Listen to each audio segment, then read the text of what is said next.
Jaron, I got to ask you, what the hell's going on in Mexico with this El Chapo and the cartel war against the government?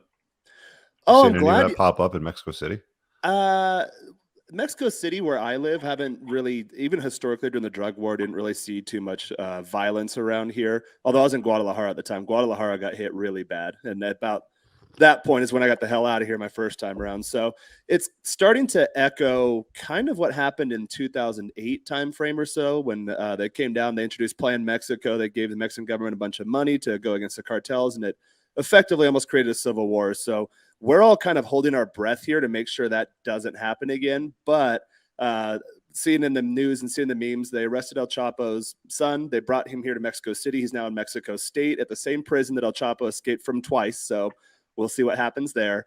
And then, sure enough, Biden and Trudeau are in town this next week. So I'm sure historically, whenever they have those kind of meetings here in Mexico, they introduce some plan that always screws over Mexico. It either devalues the peso or it injects a bunch of cash in the Mexican government so they can go after the cartels, and then it just erupts in violence. So we're all kind of like, oh no, we've seen this before. We know where this is going to lead.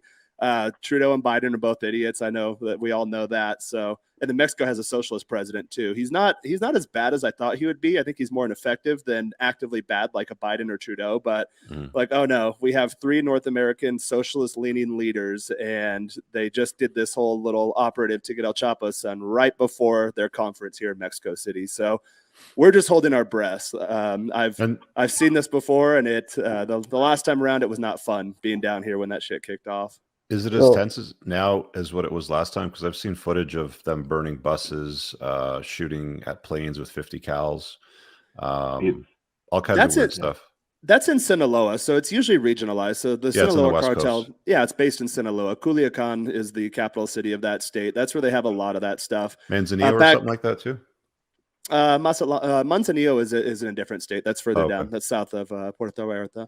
But when I lived here before, it kind of went in waves. So whenever there was turf type wars, so Guadalajara was immune to it for a while. Monterrey up in the north, which is a really nice city, got hit really bad. And then when I was down here, it was later, like 2010, I think 2011, when Guadalajara got hit. I remember I was there when they had an operative. They took out the capo, or the head guy. His name was El Barbi, because he was a white guy with fair European looking characteristics. And my buddy and I, we were up on the roof of our house playing dominoes, drinking beer, just watching as the whole city erupted in violence. And it's pretty typical the way they do it. That happened in Tijuana a few months ago, where they bomb out buses to set up road blockades, and they do coordinated attacks against the police and military. And when I witnessed it in Guadalajara, helicopters were coming in and they're coming rappelling down and grabbing people. So my buddy and I were sitting on the roof watching or playing dominoes. We're like, God, this looks like Afghanistan. And I had foreign friends that this was back in the mid 2000s that had been deployed to Afghanistan and Iraq. They're like, yeah, this is pretty much, what a war zone looks like. I'm like, well, since I can choose where I want to live, I choose not to live here anymore. So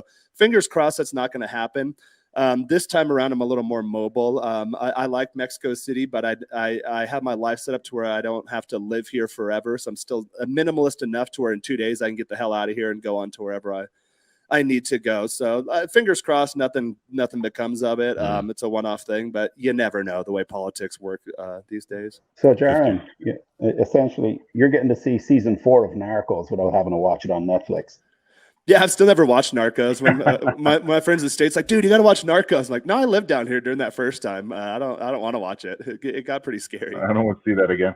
I Yeah. thought there was just like a general understanding. We won't bother any of the population or the tourists if you just leave us alone. But it seems like that like agreement has sort of been cast aside for some reason, huh? That's exactly how it is. So when I first moved to Guadalajara, it was in 2006. It was a really peaceful town, and I believe I'd done my research at the time too that the murder rate was comparable to like your major European cities, and it Hmm. felt like Europe. It was a really pretty town, really calm, really chill, thriving nightlife, thriving middle class. And then once it was our turn to get our wave in the drug violence, all the nightclubs closed. There's curfews, not government imposed curfews, but most people, like, the nights were dead. There's nothing going on. It just kind of sucked the life out of the city. So that's my understanding. That's the way I approach those things. If you run into those types of characters, just, hey, you stay in your lane, I stay in my lane, and that there is a general societal understanding. And I get really pissed off whenever the U.S. tries to meddle in Mexican affairs, because they always just fracture the society, and it's usually the civilian population that Mm. catches the bad end of that stick. What's the drugs that they're fighting over? Is it coke or? I have no idea. I think fentanyl is a big one now, though. A lot of drugs that come down here come from the U.S. Like all the marijuana here is from California. I think it's fentanyl going north. I think human trafficking is a big one nowadays. To be honest, I'm not really sure. I'm not in the drug thing too much, aside from a little weed here and there. Got it. Yeah, I got a message here from 50. He said his computer crashed, so he'll be back. There's an update from this guy called Johnny Mitchell. Yeah. That does the Connect. It's called. I just happened to listen to it. Update on what exactly? On what's happening in Mexico. Oh, okay. What did they say? Basically, he said that every 4 or 5 years, once one of the heads of the cartels grows too large, too powerful, too exposed, starts talking, posting, and being too public, they take him down. Even though the government and everybody from the president down is bribed by these guys, at some point they just get too big, and the Americans have to do something and push the Mexican government, and they need to do something about these guys. So somebody else just comes and takes their place. But it's all for showish, like.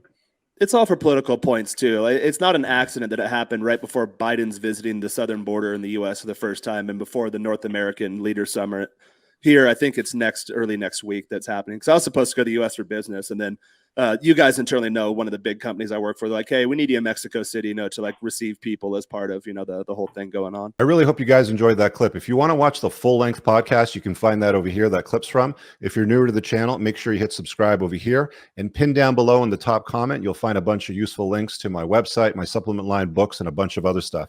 Have an amazing day. Peace out.